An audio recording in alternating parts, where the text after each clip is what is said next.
مجھے اسٹوڈیو میں جوائن کیا ہے نمائند کیسر نے، advocate supreme court of Pakistan ہے.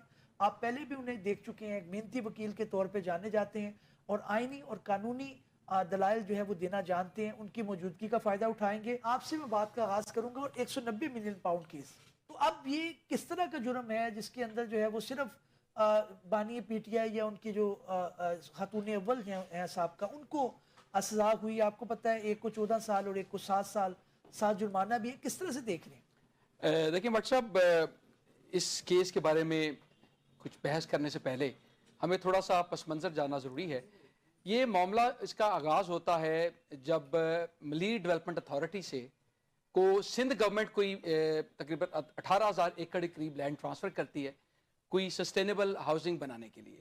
اور اس کے بعد یہ زمین جو کہ ایم ڈی اے نے اس پہ کنسٹرکشن کرنی تھی یہ بحریہ ٹاؤن کو ٹرانسفر کر دی جاتی ہے in exchange of certain other land. یہ معاملہ سپریم کورٹ کے سامنے آتا ہے اور سپریم کورٹ اس میں فیصلہ کرتی ہے کہ یہ جو ساری ٹرانزیکشن تھی Sindh government to M D A اور ایم ڈی اے سے بحریہ ٹاؤن، یہ ساری کی ساری خلاف قانون ہے اور اس کو کالعدم قرار دے دیا. یہ تقریباً مئی 2018 کا فیصلہ ہے.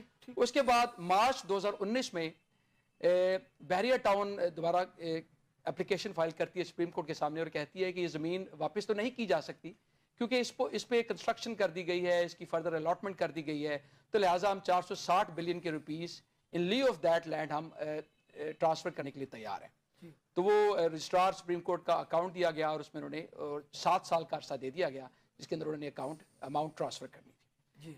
اسی دوران ملک ریاض کے خلاف اینٹی منی لانڈرنگ کیسز میں جو آپ کی این سی ہے national crime agency United kingdom, وہ انویسٹیگیشن کا آغاز کرتی ہے اور وہ معاملہ ultimately out of the court settle ہوتا ہے اور یہ طے ہوتا ہے کہ جو 190 ملین پاؤنڈ کے قریب اماؤنٹ ہے وہ این سی اے پاکستان جو کہ اگریوڈ اسٹیٹ کی صورت میں بنتی ہے اس کو ٹرانسفر کرے گی.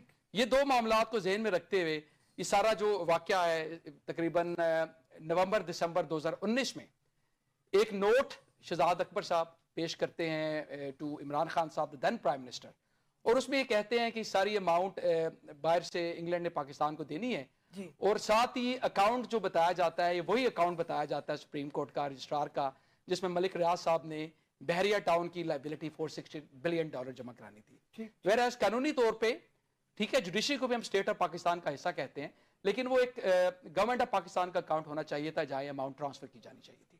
اس کے بعد کیبنٹ سے ایک سیل انویلپ میں ساری اپروول کرائی جاتی ہے. لیکن نمان shouldn't there be any objection from the court side as well کہ آپ ہمارے اکاؤنٹ میں کیوں جمع کروا رہے ہیں؟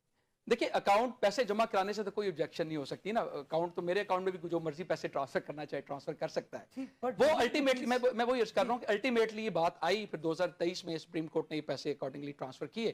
اچھا اس سارے تناظر میں جو کیس بنایا گیا وہ کیس یہ بنایا گیا کہ جو ملک ریاض کو فیسیلیٹیٹ کیا گیا ہے یہ ان کے جو 190 ملین انہوں نے جو اسٹیٹ آف پاکستان کو او کرنے تھے وہ الٹیمیٹلی انہی کی لائبلٹی پے کرنے کے لیے استعمال کر دیے گئے. اور اس کے بدلے فائدہ لیا القادری ٹرسٹ جس کے بینیفیشری ابھی جو ٹرسٹیز عمران خان صاحب بشرا بی بی ہیں، بیچ میں دوسرے بھی 6 ایکیوزڈ ہیں وہ بھی وقتاً فقتاً اس کے ٹرسٹی رہے ہیں. سو وہ جو زمین ٹرانسفر کی گئی تقریباً 458 کنال کے قریب، اس کے بعد کنسٹرکشن کی گئی، فرنشنگ کی گئی، وہ بھی ساری ملک ریاض صاحب نے پرووائڈ کی. اس کے علاوہ کوئی ایڈیشنل لینڈ بھی دی گئی. تو کیس بنائے طور پہ یہ تھا کہ ملک ریاض کو جو فیسیلیٹیٹ کیا گیا اس کے بدلے ساری کی ساری زمین یہ ٹرسٹ کو ٹرانسفر کی گئی. یہ نمان پوائنٹ آ گیا آپ جگہ آپ نے کوئی ڈیسیژن لیا ہے تو امیونٹی حاصل ہے اس طرح سے یا کہ اس کے اندر کوئی گنجائش رہتی ہے کہ پھر آپ معاملات کو بعد میں چیلنج کر سکیں؟ کیونکہ دوسری گورنمنٹ نے آگے کام ہی کرنا ہے پولیٹیکل وکٹمائزیشن. عمران خان صاحب یہی کرتے رہے، آج یہ بھگت رہے ہیں، کل کو شاید پھر تیسرے کسی کی باری ہو. دیکھیے اس سے پہلے میں اس بات کا جواب دوں میں چھوٹا سا کامنٹ کرنا چاہوں گا. عمران خان صاحب کی تھوڑی سی تاریخ اس تناظر میں دیکھنا بڑی ضروری ہے. دیکھیں ابھی بھی یہ سارا معاملہ اگر ہم اس کو ڈسپیشنیٹلی دیکھیں تو یہ بیسیکلی جو کیا درا ہے بیسیکلی شہزاد اکبر صاحب کا ہے. انہی کی پلاننگ ہے، انہی کے تھرو انہوں نے نوٹ پیش کیا، ڈیڈ آف کانفیڈینشیلٹی وہ پہلے سائن کراتے ہیں اور سپریم کورٹ کا ایگریمنٹ سپریم کورٹ کا جو اکاؤنٹ ہے وہ پیش کرتے ہیں، عمران خان صاحب سے سائن کروا لیتے ہیں. ٹھیک ہے، لیکن یہ کہہ دینا کہ عمران خان صاحب خود رسپانسبل نہیں ہے، کیبنٹ رسپانسبل نہیں ہے، یہ بات تو ہم being a student of law یہ چیز کہہ نہیں سکتے. لیکن ہم نے یہ دیکھنا ضروری ہے کہ چیزیں انیشیٹ کہاں سے ہوئی اور کیا اس شخص نے کوئی مانیٹری بینیفٹس لیے ہیں کہ نہیں لیے. سو یہ بڑا امپورٹنٹ پہلو ہے شہزاد اکبر صاحب والا. دوسری امپورٹنٹ بات جو ابھی آپ نے ذکر کیا امیونٹی کا، دیکھیں امیونٹی اس حد تک ہوتی ہے جب تک آپ قانون کی حدود کے اندر رہتے ہیں. کیبنٹ نے ووٹنگ کرنی ہے، میجورٹی کے ساتھ انہوں نے فیصلہ کرنا ہوتا ہے، ایٹ لیسٹ قانونی طور پہ پیپرز میں یہی بات ہے، ٹھیک ہے. اور لیکن اس ووٹنگ کا مطلب یہ نہیں ہے کہ کوئی انلیگل چیز پہ بھی ووٹنگ کی جا سکتی ہے، ٹھیک ہے. مثال کے طور پہ خدا نخواستہ کیبنٹ یہ فیصلہ نہیں کر سکتی کہ پاکستان ایک سیٹ کر دے گا خدا نخواستہ کسی اور کنٹری کو، ٹھیک ہے. اگر وہ اپروول دے بھی دیتی ہے تو اس کی تو کوئی قانونی اہمیت نہیں رہے گی. سو اس پہ اگر وہ ایسا کوئی فیصلہ دیتے ہیں اور خدا نخواستہ کو امپلیمنٹیشن کی جاتی ہے تو cabinet as a whole would be responsible. لیکن دو مثالوں میں نعمان فرق نظر آتا ہے. یہاں پہ صرف یہ تھا کہ فنڈ آپ نے یہاں پہ رکھنے ہیں یا یہاں پہ رکھنے ہیں یا حکومت نے اپنے پاس اس کو کسی پروجیکٹ میں استعمال کرنے ہیں. یہ جو آپ اگزامپل دے رہے ہیں اس کے اندر آف کورس امیونٹی نہیں ہوگی، لیکن یہاں پر تو یہ بالکل ایک ایڈمنسٹریٹو تھا معاملہ. دیکھیں ایڈمنسٹریٹو کس طرح ہے، دیکھیں رولز آف بزنس 1973 آپ کے آئین کے آرٹیکل 99 کے تحت بنائے گئے ہیں، اور ان کا مقصد ہوتا ہے کہ آپ نے حکومت کو مختلف حصوں میں تقسیم کیا ہوا ہے، مختلف منسٹری اور ڈویژن میں تقسیم کیا ہوا ہے، اور ان کے اپنے کردار ہیں اور انہوں نے آپس میں انٹریکشن کیسے کرنی ہے اس کا پورا طریقہ کار موجود ہے. اب کیبنٹ میں جو معاملہ جاتا ہے، پہلے اگر اس کی لیگل امپلیکیشنز ہیں وہ لا منسٹری کے تھرو ہو کے آئے گا، اگر فائنینشیل امپلیکیشنز ہے فائنانس منسٹری سے ہو کے آئے گا.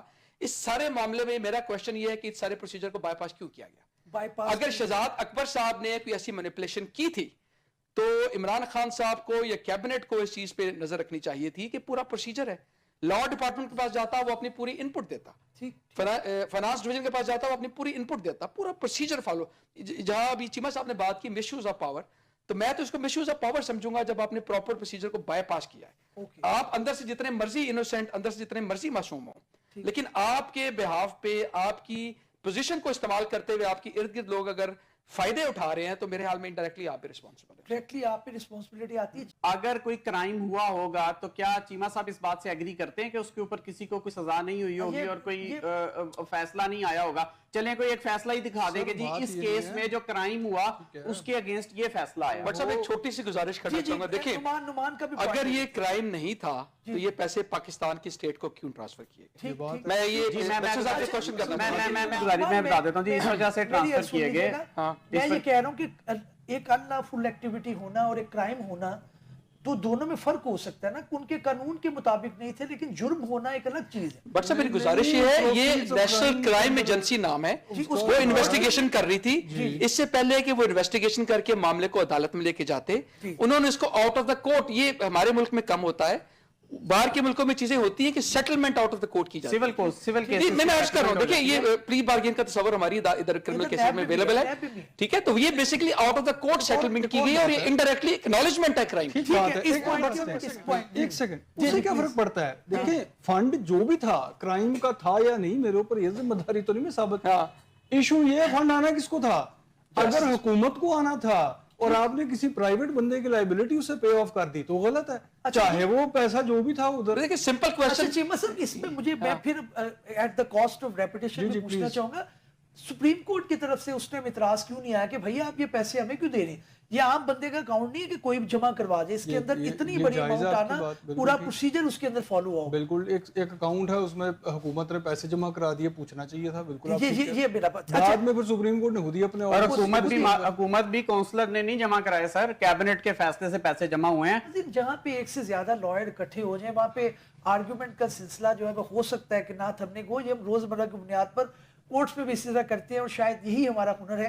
اگلے موضوع کی طرف بڑھتے ہیں. آنریبل سپریم کورٹ کے اندر پروسیڈنگ ہوئی ہے 9 مئی کے مقدمات کے اندر، اور سوال صرف یہ ہے کہ ایک سویلین کا ٹرائل جو ہے وہ ملٹری کورٹ کے سامنے کیسے ہو سکتا ہے. آنریبل جسٹس جناب مندو خیل صاحب نے اپنے کومنٹس میں کہا کہ جرم تو ہوا ہے، صرف یہ فیصلہ کرنا ہے کہ اس کا ٹرائل کہاں پہ ہوگا. نعمان میں آپ کی طرف آؤں گا، کس طرح سے دیکھتے ہیں آپ اس مقدمے کو؟ اس کے اندر بہت زیادہ کنسرن آتی ہے، پہلے بھی ہم ڈسکس کر چکے ہیں کہ جو ملٹری کورٹ ہے اس کے اندر جو فنڈامنٹل رائٹس ہیں اور جو ڈیو پروسیس آف لا ہے as compared to civil courts وہ نہیں فالو. جہاں تک یہ کوشچن ہے نا کہ کرائم تو ہوا ہے، سوال یہ ہے کہ اس کو ٹرائی کہاں کرنا ہے. دیکھیں میں بڑی مختصر سے بات کروں گا. یہ بھی بڑا اہم سوال ہے کہ یہ جرم کیا کس نے ہے، ٹھیک ہے، اور یہ کس نے ڈیٹرمن کرنا ہے؟ اپروپریٹ فورم نے. ٹھیک ہے. میرے کچھ کوشچنز ہیں، بنیادی کوشچنز ہیں. میں without siding any political party, as a citizen of Pakistan, as a lawyer, یہ کچھ کوشچنز کرنا چاہوں گا. اسی پہ ساری چیز اس کا جواب پہنا ہے.